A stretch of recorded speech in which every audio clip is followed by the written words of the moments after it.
தந்தை, மகன், தூய ஆவியின் பேராலே ஆமேன். இன்றைய செய்தியானது அன்பு வெறுப்பு மனிதனை என்ன செய்கிறது?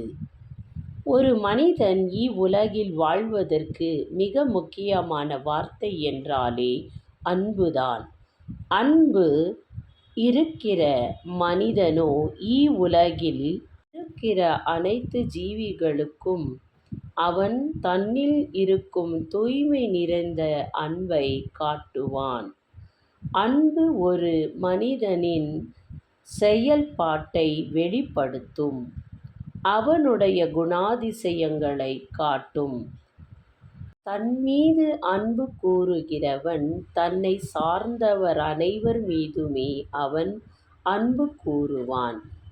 இதனாலே உலகத்தில் வாழ்பவர் அனைவருமே இந்த தூய்மையான அன்புக்காகவே ஏங்குகிறார்கள். சிறியவரோ பெரியவரோ இல்லை, ஜீவராசிகள் அனைத்துமே ஒருவருக்கு ஒருவர் தன்மேல் இருக்கும் அன்பை பகிர்ந்து கொள்கிறார்கள். அன்பு நிறைந்த அந்த இடத்தில் சகலமும் இருக்கும்.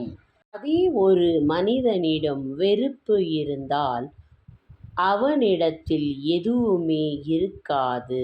அந்த வெறுப்பு ஒரு மனிதனிடம் வருவது எப்படி என்றால், அவனோ தன் வாழ்க்கையில் சகலத்தையும் மற்றவர்களுக்கு சாய்த்துவிட்டு தனது என்று எண்ணாமல் அவர்களுக்காகவே வாழ்வான்.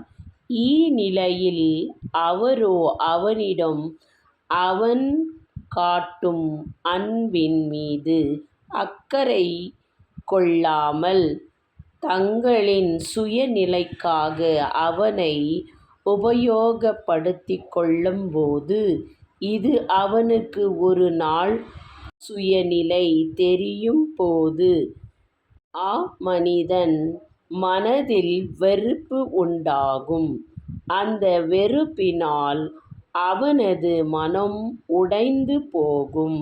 ஆதலால் தான் மனிதனின் உள்ளம் எப்பொழுதுமே அன்பினால் நிறைந்திருக்க வேண்டும் என்று நம் ஆண்டவராகிய இயேசு கிறிஸ்து கூறுகிறார். ஆமேன்.